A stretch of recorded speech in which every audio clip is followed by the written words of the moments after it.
it's Ann Bell here, coming from my piano studio in Western Michigan, or as I like to go by, Piano Sage.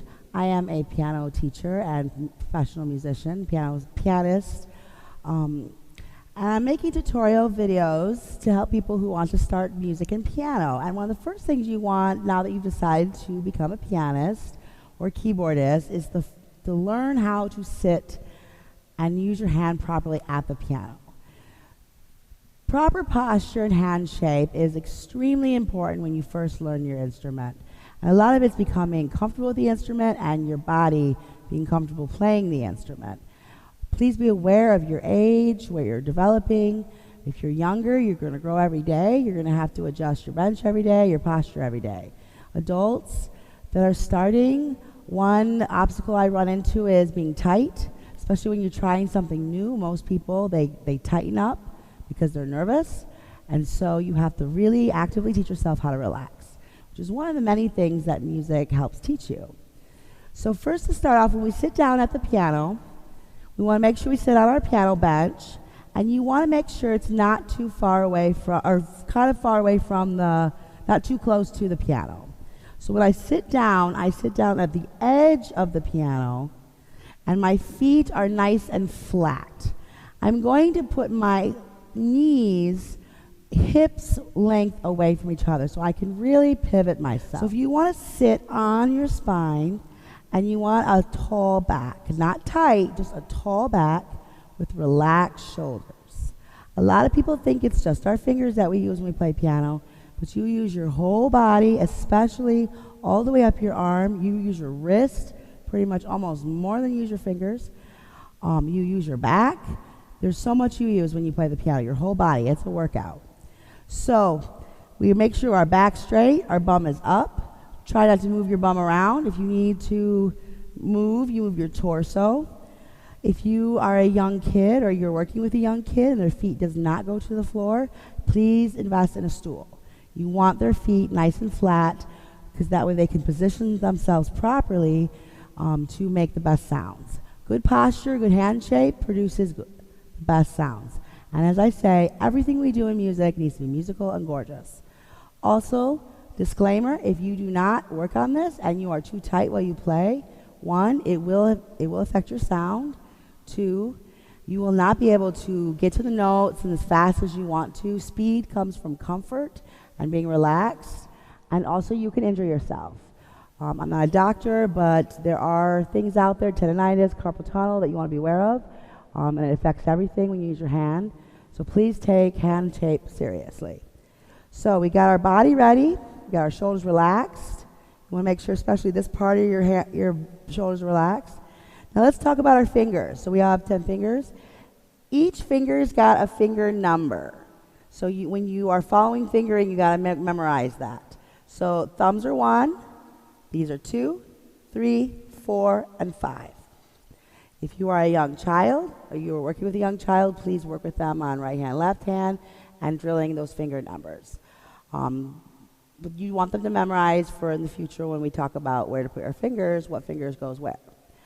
So the first thing we want to look at when we go to play, to get our hand ready, is we want a very loose wrist, and we want a round hand. So we don't want to play like this. We don't want to play like this. We want a round hand. So what I do first with my students is I do what's called finger push-ups. And you're going to want to do these for a long time when you're starting piano. And it's something you can do away from the piano, when you're watching TV or in the car. And what you're doing is you're practicing building a perfect piano hand. So I'm going to make a round shape right here with a round thumb.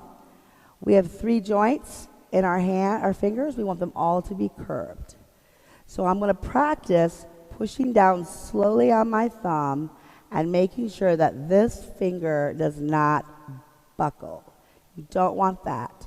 So remember, you are learning a new skill, not only intellectually, musically, but also physically. You need to teach your fingers how to be a pianist. If you just start playing songs and your hands don't know, they tighten up, and that gets in the way of your playing. So back to finger push-ups. You're going to go 1, 2, 3. Very slowly, watching your hand. paying attention to whether or not it's relaxed. Especially pay attention to this part of your hand because it tends to tighten up.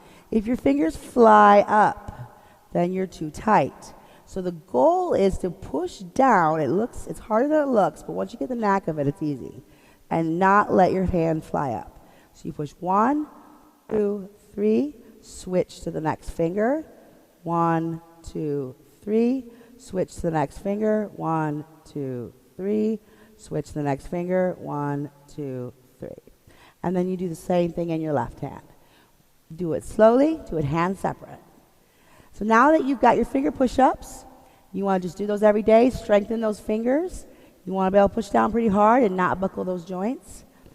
Before you dive into 5-finger patterns, scales, those kind of technical exercises that I will be teaching in tutorials, you want to first practice moving from one note to the other without buckling your finger. So I do what's called seesaws, where just like a seesaw, when one is up, the other is down, you want to work on that just two fingers at a time. So I start with 2 and 3 because the middle of the hand is a little more comfortable. And I just rock back and forth, and I'm going to use my wrist, and I'm just going to go slowly and practice moving from one finger to the other. Once you master that, do 3 to 4. Work on going to that finger and keeping that hand relaxed and these fingers curved. Then the next set, 4 to 5. And then you would do the same in the left hand. Then do 1 to 2. The thumb is kind of an awkward one. It's got to be soft, and that's the biggest one. Make sure when you play that every finger is on a key. You don't want this. You don't want this. You don't want this. You want this. This way I can just easily go to those notes. I use my wrist to get that sound, but I'm relaxed while I do it. So once you master seesaws from one note to the next with no skips, try adding a skip. 1 to 3, 3 to 5, and then a tricky one, 4 to 2. So if you work on these before you try to play bigger technical skills, you will find that those skills will be easier. And every single day while you practice, you're always looking at your hands, making sure you have the right hand shape. If you buckle your finger, just keep working on it. Technique is the place to do that. Do your finger push-ups every day. Once you incorporate this into your routine, it'll become automatic and you won't even have to think about it anymore. Thank you for tuning in. I hope this helps.